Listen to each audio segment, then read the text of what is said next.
Thanks, Tom, for all the kind words. The times I was mad at him, I don't think it's the same guy. But on behalf of myself and my sister and the grandchildren, I would like to thank the Williston Northampton School for this great induction into the Hall of Fame for my father. He would be absolutely thrilled. He'd be so proud that you probably couldn't get him off the stage, but it would be an absolute wonderful moment for him. He loved Williston. He loved the students. He loved the student athletes. He had an absolute passion for coaching. He couldn't do enough for the students. I recently graduated, right? I recently retired from the University of Connecticut as an associate athletic director. I coached for many years. And I always thought that if he ever coached on the college level, he would be in constant violation of the NCAA rules for fringe benefits. We had a lot of those. We lived in the old cookhouse, which was behind Memorial Dorm, and it was old back then, and that was obviously a long time ago. It was so old that we used to say that if you put a square block on the floor, it'd still roll across the kitchen floor.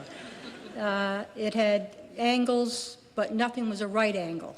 It was very old. It was the first house we ever lived in. I think we moved in there when I was in 9th grade. Up until then, we lived on the first floor of Memorial Dorm. The hardest thing in the kitchen was to do a great fried egg, because everything just slid across into the frying pan. He had a special room in the house. It was off the living room, and I used to call it the pharmacy because a lot of stuff went on in there. He had heat lamps. If you pulled a muscle or you had an ache or a pain, you came to the daybed in there, and he had a big tub of liniment, and he'd send you home with a little jar we got out with a tongue depressor, a little jar of liniment that would send you home. In another corner, he had inner tubes that he'd cut elastics out and put them around the swimmers' ankles to work on their stroke and their strength. He had a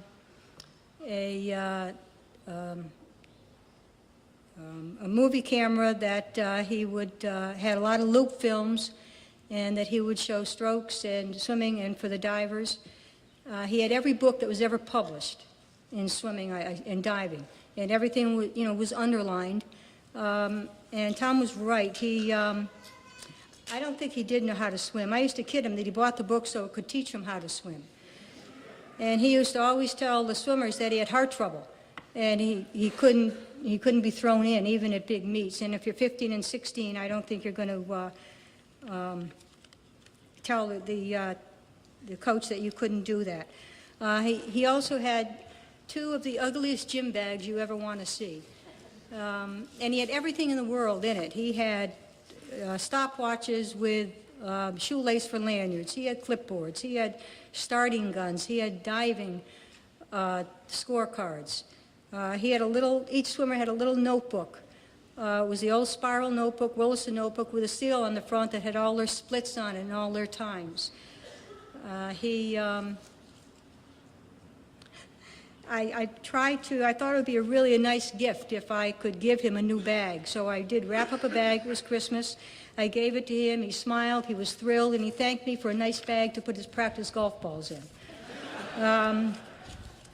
He was, in many ways, I think he was ahead of his time in terms of his research and his training methods and his passion. In other ways, he was super conservative. He never wore anything but a white shirt. Phil Stevens always had bow ties, but he tied them. My father had clip-on.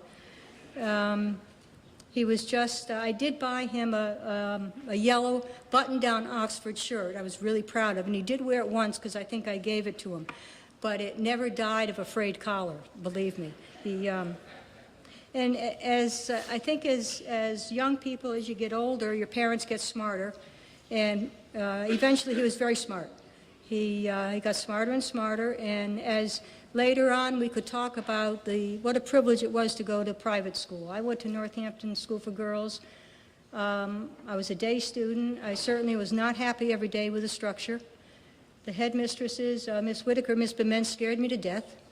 But I learned a great deal, and I think so much you learn in prep school that's not part of, you don't learn in a textbook. I think especially if you're a boarding student, you learn that becoming independent, you're learning to share, accept other people's differences, being on a team, whether it be the first team, the varsity, or the third team, you learn about teamwork, working for a common cause.